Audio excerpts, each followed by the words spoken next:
এই মুহূর্তে সিঙ্গাপুরে রয়েছেন অভিষেক বন্দ্যোপাধ্যায়। সিঙ্গাপুরে নেতাজিকে শ্রদ্ধা জ্ঞাপন। অভিষেক বন্দ্যোপাধ্যায়ের শান্তির প্রতি অঙ্গীকারে অটল থাকার বার্তা অভিষেক বন্দ্যোপাধ্যায়ের। সিঙ্গাপুরে নেতাজিকে শ্রদ্ধা জ্ঞাপন অভিষেক বন্দ্যোপাধ্যায়ের। অভিষেকের সর্বদলীয় প্রতিনিধি দলের সফরে এই মুহূর্তে সিঙ্গাপুরে রয়েছেন অভিষেক বন্দ্যোপাধ্যায়। আইএনএ স্মৃতিসৌধের সঙ্গে সিঙ্গাপুরে রামকৃষ্ণ মিশনও পরিদর্শন করেন অভিষেক বন্দ্যোপাধ্যায়। সেই ছবি এই মুহূর্তে দেখাচ্ছি আপনাদেরকে, যেখানে নেতাজিকে শ্রদ্ধা জ্ঞাপন করেন অভিষেক বন্দ্যোপাধ্যায়। শান্তির প্রতি অঙ্গীকারের অটল বার্তা, পাশাপাশি রামকৃষ্ণ মিশনেও বেশ কিছুক্ষণ সময় কাটান অভিষেক বন্দ্যোপাধ্যায়। আমরা এই নিয়ে আরো বিস্তারিত জানবো। আমাদের ডেপুটি এডিটর মৌপিয়া নন্দী এই মুহূর্তে আমাদের সঙ্গে টেলিফোনে রয়েছেন। মৌপিয়াদি, সিঙ্গাপুরে রয়েছেন এই মুহূর্তে অভিষেক বন্দ্যোপাধ্যায়। রামকৃষ্ণ মিশন পাশাপাশি নেতাজিকেও শ্রদ্ধা জ্ঞাপন করেছেন অভিষেক বন্দ্যোপাধ্যায়।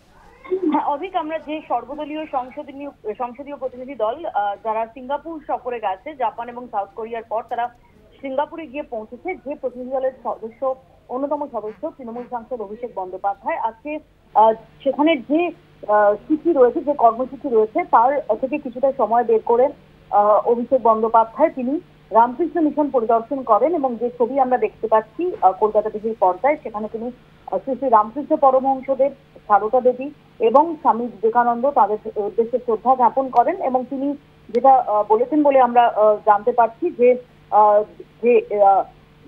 রামকৃষ্ণ মিশন, সিঙ্গাপুরের যে রামকৃষ্ণ মিশন, এবং রামকৃষ্ণ মিশন শুধুমাত্র সিঙ্গাপুর নয়, গোটা পৃথিবীর বিভিন্ন জায়গায় যেভাবে তাদের সেবা কাজ চালিয়ে যায়, তাদের আধ্যাত্মিকতা এবং সেবার কাজ চালিয়ে যায়, সেখানে দাঁড়িয়ে তিনি এই শ্রদ্ধা জ্ঞাপন করে এসেছেন। কারণ যে মিশন নিয়ে তারা সিঙ্গাপুরে গেছেন, সেখানে দাঁড়িয়ে তার যে শিকড়টা, অর্থাৎ এই যে শান্তির শিকড়টা, সেই শান্তির শিকড়টা আমাদের এখানে রামকৃষ্ণ বিবেকানন্দের যে ভাবধারা তার মধ্যে গভীরভাবে প্রথিত।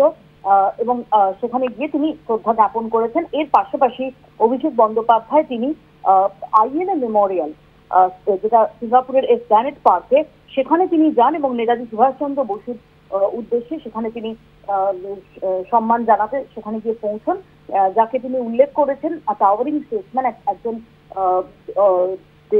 অবিসংবাদী দেশ নেতা, নির্ভীক দেশপ্রেমিক এবং ভারতের যে স্বাধীনতা সংগ্রাম তার অন্যতম রূপকার হিসেবে নেতাজিকে তিনি উল্লেখ করেছেন। এবং তিনি যেটা জানিয়েছেন বলে আমরা জানতে পারছি যে এই মুহূর্তে এই এসপ্ল্যানেড পার্কের যে আইএনএ স্মৃতিসৌধ আছে সেখানে রেনোভেশন চলছে, যে কারণে বাইরে থেকেই তাকে সম্মান জানাতে হয়েছে।